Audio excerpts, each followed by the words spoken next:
Film की शुरुआत में दिखाई जाती है एक औरत जिसने अपनी जान ले ली होती है और वो बेड पर मरी हुई पड़ी थी। तब उसकी लाश को उसकी छोटी बेटी देख लेती है जिसका नाम रोज होता है। कमरे की बिखरी हालत देखकर हम समझ पाते हैं कि ये औरत यानी रोज की मॉम अपने हस्बैंड के गुजर जाने की वजह से जहनी मरीज बन गई थी। रोज सिर्फ अकेली ही अपनी मॉम के साथ रहती थी क्योंकि उसकी बड़ी बहन उन्हें छोड़कर किसी के साथ चली गई थी। यहाँ देखने से साफ पता चल रहा था कि रोज की मॉम दिमाग को सुकून देने वाली गोलियां खाती थी। आज उन्होंने दवाई ज्यादा ही ले ली थी जिस वजह से उनकी मौत हो गई। अब ये थी गुजरी हुई पुरानी बात, जिसके बाद अब हम आ जाते हैं मौजूदा वक्त यानी 2022 में, जहाँ रोज अब काफी बड़ी हो गई है और दिमाग की डॉक्टर है। वो दिन रात इस बारे में काम और रिसर्च करती है कि कोई ऐसा तरीका या इलाज उसे मिल जाए जिससे कोई भी दिमागी बीमारी की वजह से ना मरे उसकी मॉम की तरह, यानी किसी को भी दिमागी ऐसी बीमारी ना हो कि वो अपनी जान ही ले ले। यही उसकी मुलाकात एक ऐसे मरीज से होती है जो कि बिल्कुल ही पागल था। उसे हमेशा एक ही डर रहता है कि सब मर जाएंगे। रोजी से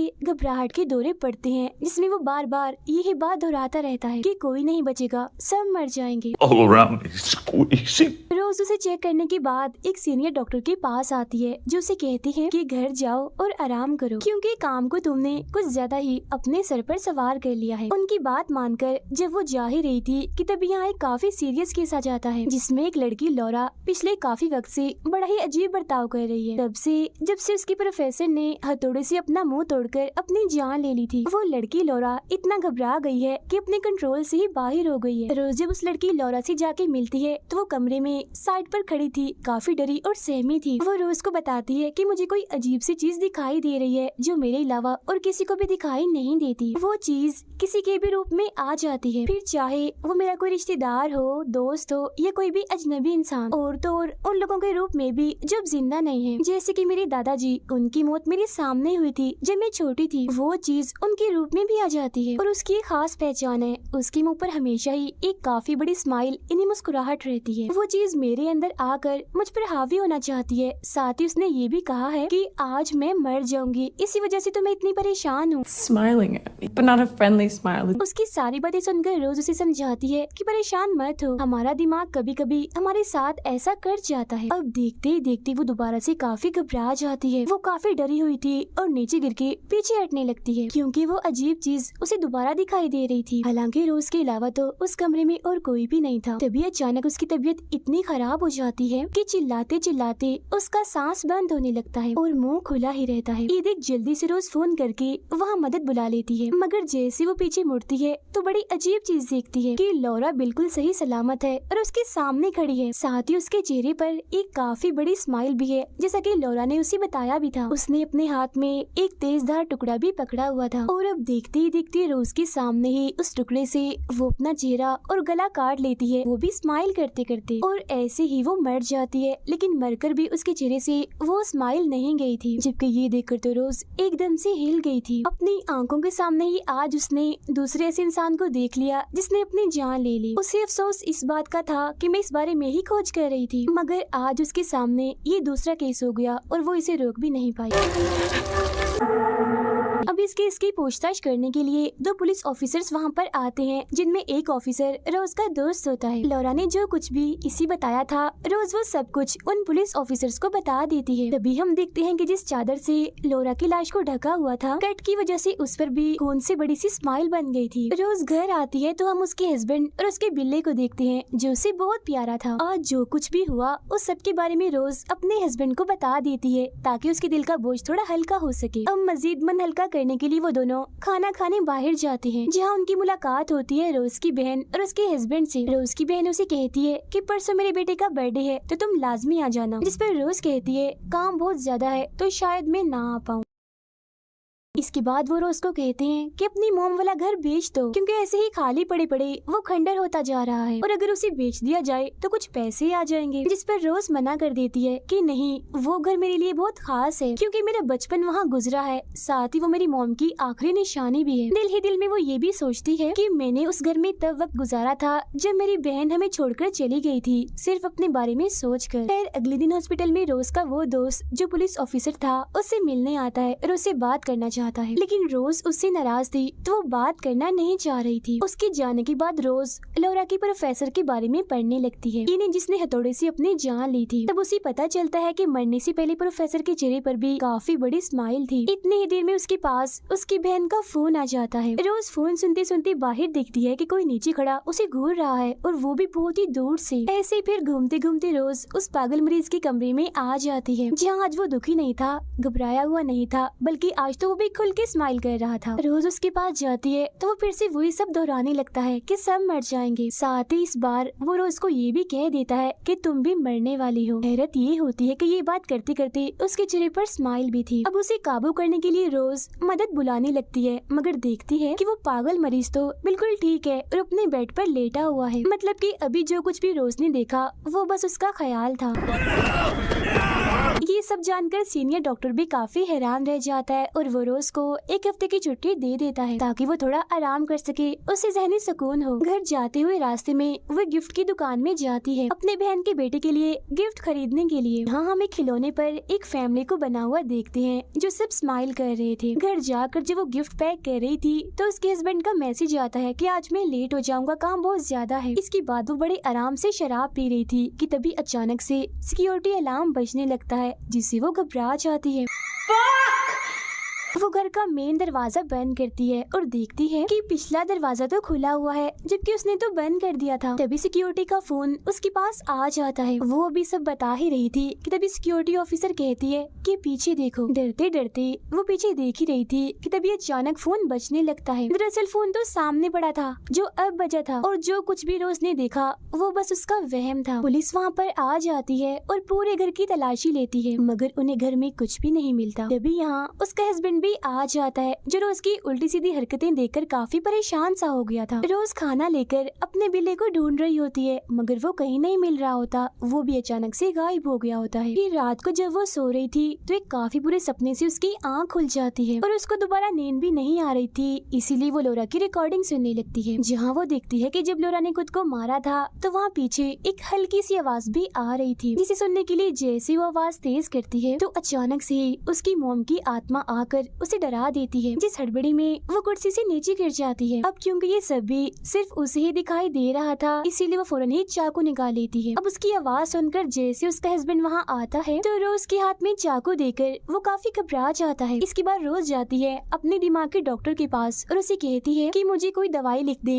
जिसे लेकर मैं थोड़ी रिलैक्स हो सकूं, मेरे दिमाग को सुकून मिल सके। मगर डॉक्टर उसे कहती है कि नहीं, तुम ठीक हो, तुम्हें कुछ नहीं हुआ, बस आराम करो, अगर तुम आराम करोगी तो ठीक हो जाओगी। तब इस बात से मायूस होकर वो वापिस आ जाती है। इसके बाद वो जाती है अपनी बहन के बेटे की बर्थडे में। वो यहाँ पर ऐसे जाहिर करवा रही थी कि जैसे सब कुछ ठीक है। अब जब रोज की गिफ्ट खोलने की बारी आती है तो उसकी बहन का बेटा गिफ्ट देखकर काफी हैरान रह जाता है, क्योंकि गिफ्ट के अंदर था रोज का मरा हुआ बिल्ला। ये देख पार्टी में आया हर इंसान काफी हैरान था, साथ ही रोज भी काफी सहम गई थी।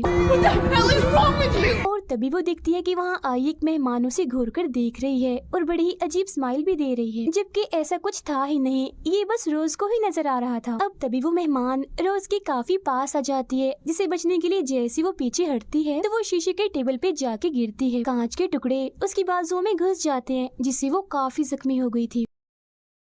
इसके बाद उसे उसी के हॉस्पिटल में लाया जाता है, जहां डॉक्टर उसे समझा रहा था। यही हम एक बोर्ड पर एक और स्माइल वाला चेहरा भी देखते हैं जो नो पेन के सामने था। मतलब जब इंसान को कोई पेन नहीं होती तो वो स्माइल करता है। घर जाकर रोज अपने हस्बैंड को सारी बात बता देती है, जो कुछ भी उसके साथ हो रहा था, मगर ना तो वो उसकी बातों का यकीन करता है और ना ही उसका साथ देता है, बल्कि उल्टा वो तो उससे डर रहा था, इसीलिए वो उसके साथ कमरे में रह भी नहीं रहा था। रोज बेचारी अकेली ही खुद को संभाल रही थी और डर उसे भी लग रहा था, क्योंकि उसकी मॉम की आत्मा उसके साथ ही थी। अब सारी सूरत हाल को देखते ही अगले दिन रोज लौरा की प्रोफेसर की वाइफ से मिलने जाती है। वो रोज को बताती है कि मेरे हस्बैंड को भी ऐसा ही कुछ दिखाई दे रहा था, लेकिन उसके चेहरे पर स्माइल नहीं थी, क्योंकि हो ही नहीं सकती थी। वजह ये है कि उसने हथौड़े से अपने चेहरे का बुरा हाल कर लिया था। प्रोफेसर ने उस चीज की कई सारी ड्राइंग्स भी बनाई हुई थी जो बार बार उसी नजर आया करती थी। यहाँ उन लोगों की ड्राइंग भी थी जिन्हें मरे हुए काफी अरसा हो गया था और उन सबके चेहरों पर भी स्माइल थी। रोज उससे पूछती पूछती है कि सबकी शुरुआत कब हुई, तो प्रोफेसर की वाइफ बताती है कि वो एक दिन किसी पार्टी से घर लौटे थे, तो उन्होंने एक ऐसी औरत को देख लिया था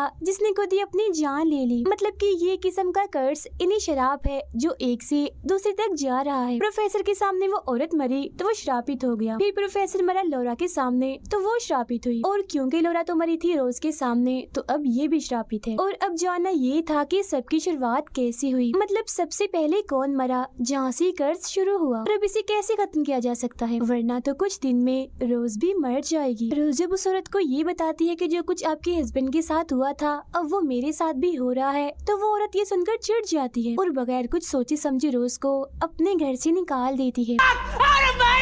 अब कोई और रास्ता ना होने पर रोज अपने उस पुलिस ऑफिसर दोस्त के पास मदद के लिए जाती है, जहाँ वो तो पहले से ही उसकी मदद के लिए तैयार था। प्रोफेसर का रिकॉर्ड छानने पर उसे पता चलता है कि उसके सामने एक बूढ़ी औरत ने अपनी जान ली थी, जिसकी तस्वीर भी हम यहाँ देख पाते हैं। उस औरत के सामने जिस आदमी ने अपनी जान ली थी हम यहाँ उसकी वीडियो भी देख पाते हैं। जब ये औरत अपनी गाड़ी में पेट्रोल डलवा रही थी तो वो आदमी इसके सामने आया और अपना गला काट कर उसने अपनी जान ले ली। उस आदमी के चेहरे पर भी स्माइल थी। ये सब जानकारी लेने के बाद वो अपने हस्बैंड के पास जाती है ताकि उसे सारी सच्चाई बता सके, लेकिन घर आकर देखती है कि उसका हस्बैंड रोज के डॉक्टर के साथ बैठा हुआ है, क्योंकि उसे ऐसा लग रहा है कि रोज का ज़हनी तवाज़ुन खराब हो गया है, उसे इलाज की जरूरत है। ये देख रोज को गुस्सा आ जाता है और यहाँ से निकलकर वो सीधा अपनी बहन के पास चली जाती है। वो उसे सारी बात बता देती है, लेकिन वो भी उसकी बातों का यकीन नहीं करती और कहती है कि तुम भी बिल्कुल मोम जैसी पागल बनती जा रही हो। ये सुन रोज को और भी गुस्सा आ जाता है और वो अपनी बहन को कह ही देती है कि तुम क्या जानती हो मॉम की हालत के बारे में, तुम कौन सा उनके साथ थी, तुम तो भाग गई थी उस वक्त। ये कहकर वो गुस्से में अपनी गाड़ी में आकर बैठ जाती है।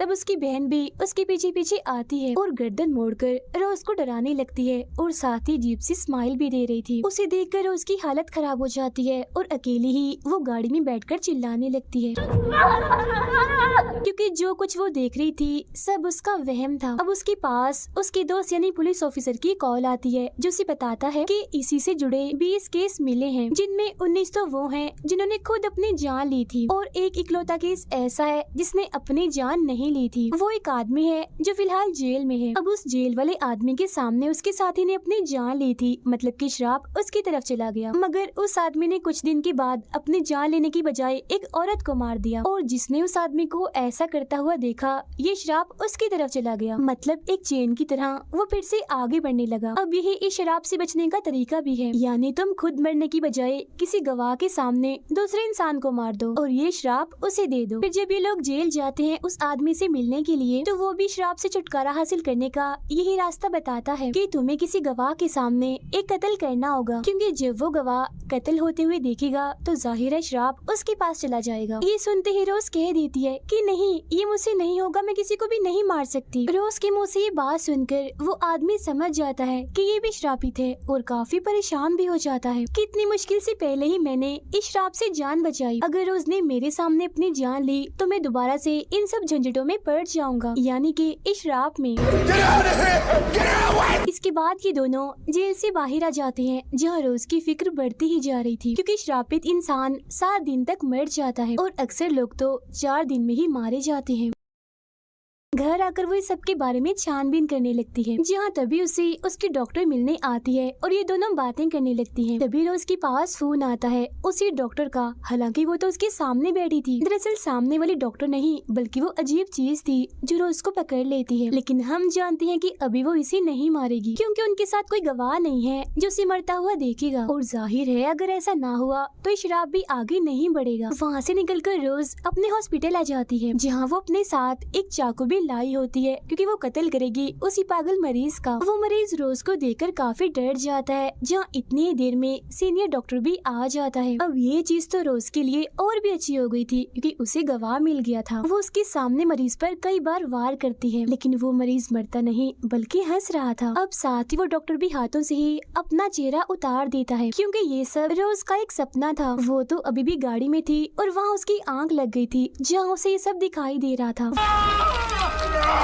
वो इस सब के बारे में सोचकर फिक्रमंद हो ही रही थी कि तभी उसके सामने सीनियर डॉक्टर आ जाते हैं और कहते हैं कि अभी तुम्हें अकेले रहना चाहिए ताकि तुम ठीक हो सको। डॉक्टर की ये बात रोज को काफी पसंद आती है, क्योंकि जब तक वो अकेली रहेगी वो चीज उसका कुछ बिगाड़ नहीं पाएगी, क्योंकि उसे चाहिए एक गवाह। कुछ देर के बाद रोज के पास उसके दोस्त की कॉल आती है, जिसे वो कहती है मैं अब अकेली ही रहूंगी, क्योंकि अकेली रहने से वो चीज मेरा कुछ बिगाड़ नहीं पाएगी और मैं नहीं मरूंगी। ये कहते ही वो फोन काट देती है। अकेले वक्त गुजारने के लिए वो अपनी मॉम के घर चली जाती है, जो सालों से खाली पड़ा था, और मोबाइल उसने गाड़ी में ही रख दिया था। अब रोज जैसे ही इस घर में आती है तो हम दोबारा से गुजरे हुए वक्त में चले जाते हैं। इन्हीं जब रोज छोटी थी, जहाँ से इस कहानी की शुरुआत हुई थी, हमें पता चलता है कि उसकी मॉम ने अपनी जान नहीं ली थी, बल्कि दवाई ज्यादा लेने के बावजूद भी वो जिंदा थी। उनकी बस तबीयत खराब हो गई थी। वो रोज से मदद मांग रही थी, लेकिन उसने अपनी मॉम की मदद नहीं की और किसी को भी फोन करके नहीं बुलाया, क्योंकि वो तो यही चाहती थी कि उसकी मॉम मर जाए ताकि वो इनके जुल्म और रौब से बच सके। ये काफी गहरा राज है जो सिर्फ वही जानती है। लालटेन लेकर जैसे उस कमरे में जाती है तो दोबारा से उसे वहाँ अपनी मॉम मिल जाती है। उसकी मॉम अजीब सी शैतान में बदलकर रोज को पकड़ लेती है और कहती है कि तुम अपने दिमाग से छुटकारा हासिल नहीं कर सकती। ये सुनकर रोज लालटेन से उस पर हमला करके उसे आग लगा देती है।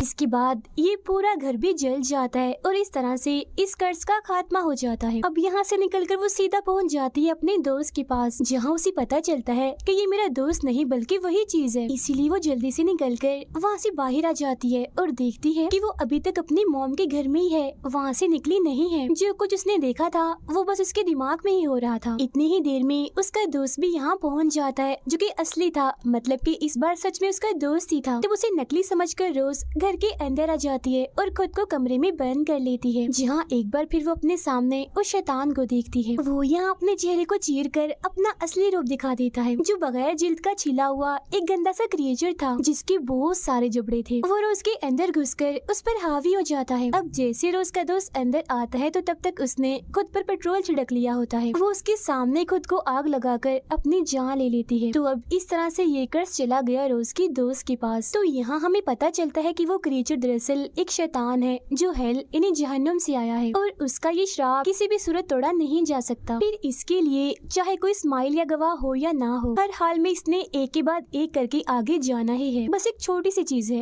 कि अगर आप इस शराब से खुद बचना चाहते हो तो किसी दूसरे को मार दो, लेकिन अगर आप इसे खत्म करने का सोच रहे हो तो ऐसा नहीं हो सकता। इसी के साथ ये फिल्म यहीं पर खत्म हो जाती है।